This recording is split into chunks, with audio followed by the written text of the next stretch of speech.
मैंने एक कहानी पढ़ी कहीं पर, और उस कहानी के जब मैं अंदर तक गया तो मेरे को समझ आया कि हाँ ये वजह है। ये कहानी है दो बच्चों की जो एक गांव में रहते थे। उनमें से एक 6 साल का था और एक 10 साल का। दोनों बहुत अच्छे दोस्त थे, बिल्कुल शोले के जय और वीरू जैसे। दोनों हमेशा साथ साथ रहते, साथ साथ खेलते, साथ साथ खाते पीते, साथ साथ नहाते धोते, नहीं धोते नहीं, ये थोड़ा ज्यादा हो गया।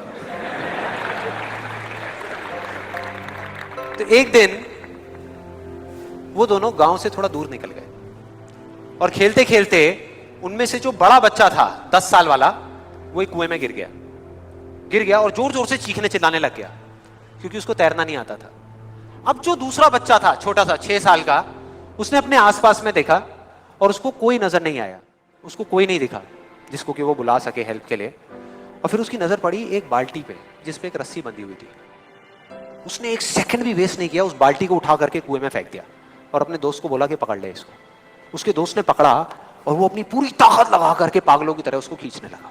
खींचता रहा, अपनी पूरी जान लगा दी उसने। छोटे से बच्चे ने, 6 साल के और 10 साल के बच्चे ने उस बाल्टी को पकड़ा हुआ था।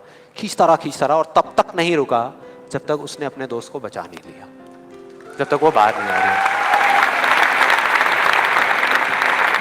अब यहां तक तो ठीक था, यहां तक तो ये कहानी समझ आती है। लेकिन हुआ क्या कि जैसे ही ये दो बच्चे जब दोनों एक हो गए, जब बाहर आए और आकर के गले मिल रहे, रो रहे और खुश हो रहे, एक तरफ से उनको डर भी लग रहा था।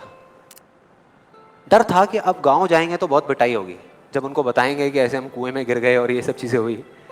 लेकिन मजे की बात, ऐसा कुछ भी नहीं हुआ। वो जब गांव गए और जा करके उन्होंने अपने घर वालों को बताया, बाकी गांव वालों को बताया, तो किसी ने विश्वास नहीं किया, पूरे गांव वालों ने। और वो अपनी जगह बिल्कुल ठीक थे क्योंकि उस बच्चे में इतनी ताकत भी नहीं थी कि वो एक बाल्टी पानी से भरी हुई वो उठा सके। तो इतने बड़े बच्चे को इतनी ऊपर खींचना तो बहुत दूर की बात है। लेकिन एक आदमी था उस गांव में, उसने विश्वास कर लिया। उनको सब रहीम चाचा कहते थे, उस गांव के सबसे समझदार बुजुर्गों में से एक। और सबको लगा कि यार ये कभी झूठ नहीं बोलते, अगर ये कह रहे हैं तो जरूर कोई ना कोई बात होगी, कोई ना कोई वजह होगी जिस वजह से ऐसा कह रहे हैं। और फिर सारे गांव वाले इकट्ठे होकर के उनके पास में गए और जा करके बोले कि देखो जी, हमें तो कुछ समझ आ नहीं रहा, आप ही बता दो कि ऐसा कैसे हो सकता है। तो उनको हंसी आ गई। वो बोले कि यार इसमें मैं क्या बताऊं, वो बच्चा बता तो रहा है उसने कैसे किया। बाल्टी को उठा करके कुएं में फेंका, उसके दोस्त ने बाल्टी को पकड़ा, उसने रस्सी को खींचा और अपने दोस्त को बचा लिया। तो आपको पता तो है उसने कैसे किया, बच्चा बता तो रहा है, इसमें मैं क्या बताऊं।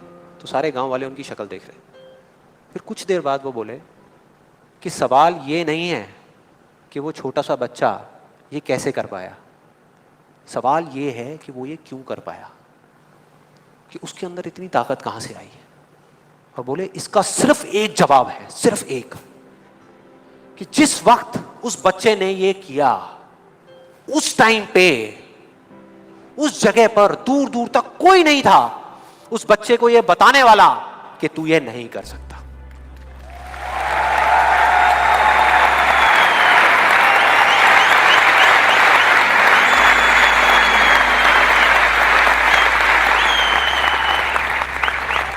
बोले कोई नहीं था, कोई नहीं, यहां तक कि वो खुद भी नहीं, वो खुद भी नहीं।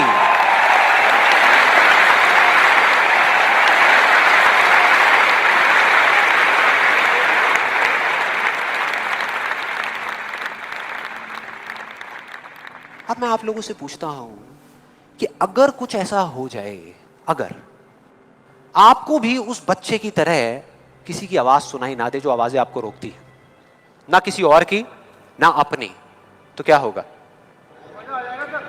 मजा आ जाएगा। राइट, उस बच्चे की तरह आपको भी कोई नहीं रोक पाएगा। You'll be unstoppable. Right, yes और नो, यस और नो, यस और नो।